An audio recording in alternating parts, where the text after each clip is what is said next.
Have you ever launched a Shopify store, started getting visitors, and then nothing happens? No orders, no added carts, just traffic coming in and go.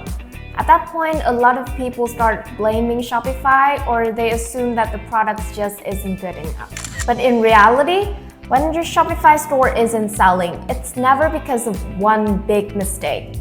It's either one of the three core problems. And once you identify the right one, your sales will start moving. And we are Litos, the official Shopify Select partner. Throughout the years, we've audited and rebuilt dozens of underperforming Shopify stores at Litos, and almost all of them struggle in the same areas. So in this video, I'll walk you through the 3 most common reasons why Shopify stores don't convert, and exactly how you can do to fix each one. Let's start with the most overlooked issue, traffic quality. You might be getting visitors, but are they the right visitor?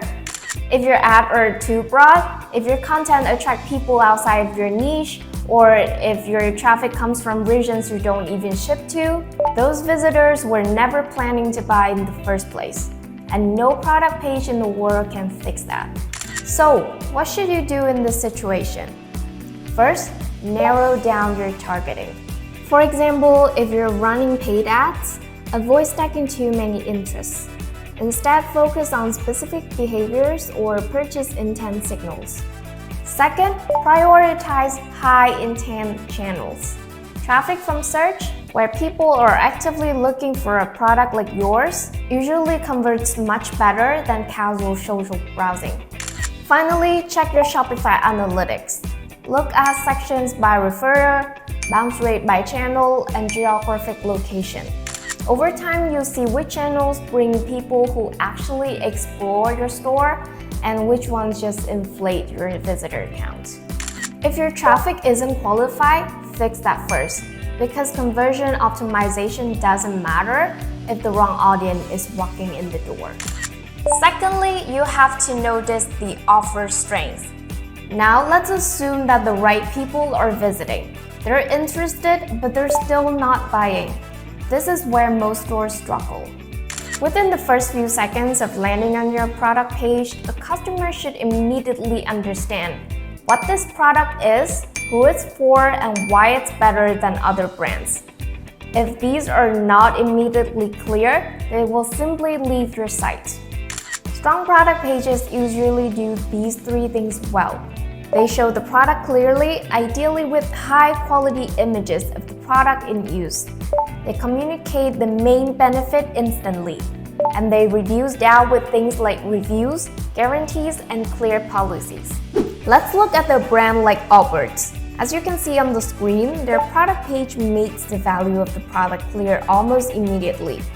The value is obvious right away, the visuals are clean and easy to scan, and trust signals like reviews and ratings are clearly visible.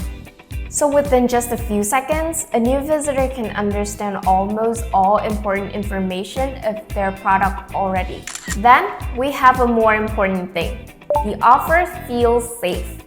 The offer isn't just the product, it's the entire deal, including price, shipping, bundles, guarantee, and any extra value around it. For example, imagine you're selling a $40 product. Let's compare these 2 versions. Version 1, $40 and shipping. Version 2, free shipping, buy 2 and save 10%, 30-day return guarantee. It's still the same product, but the perceived value is very different. And that's often what makes a customer choose one brand over another. A quick exercise I recommend is to open your product page along with 2 or 3 different competitors. Then ask yourself honestly, if you were the customer, which option would feel more convincing? If it's not yours, you found the problem. The final issue that we want to mention here is store friction. Now the customer wants to buy your product, but your store makes the process harder than it should be. Extra clicks, delays, or friction in the buying process can easily cost you the sale. In many cases, lower conversions come from small points of friction in the shopping experience. Some common ones include confusing navigation, Too many collections or categories, slow mobile loading speed, too many install apps, and a complicated checkout flow. One thing you can do is simplifying the navigation. Make sure that the collections and categories are clearly organized and easy to access from the main menu. Another thing to pay attention to is the loading speed. If your pages take too long to load, especially on the mobile version, people lose patience very quickly. On Shopify, this often happens when you install too many apps, use very heavy storefront elements, or upload large unoptimized images. So it's worth reviewing everything to make sure that your store as lightweight as possible.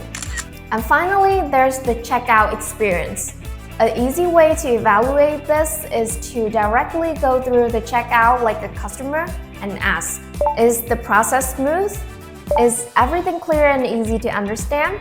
And does the checkout page feel trustworthy? If the checkout process feels long and unfamiliar, customers may hesitate at the last step. Shopify actually helps with this through features like Shop Pay and accelerated checkout, which make the process faster and easier for returning customers. So as you can see, improving conversion is never about one big change. It's about removing those small points of friction so that when someone decides to buy your products, it's easier for them to complete the purchase. One last thing to keep in mind, don't panic too early. A few days without sales doesn't mean your store is broken. Instead, look at the trend over time. On Shopify Analytics, you can track how your traffic and conversion rate change week by week, not just day by day. If traffic is growing and conversion rate are slowly improving, it means that your store is moving in the right direction. So, if your Shopify store isn't getting the sales that you are expected, take a step back and review these 3 things. Traffic quality, are the right people visiting your store? Offer strength, is the value of your product clear and competitive? Store friction, is it actually easy and smooth for customers to buy? Shopify stores often struggle because small issues quietly stack over time. But once you identify and fix the right one, your conversion rate usually follows. And if you find this video to be helpful, feel free to subscribe for more practical insights on building and improving your Shopify stores. I'll see you in the next one.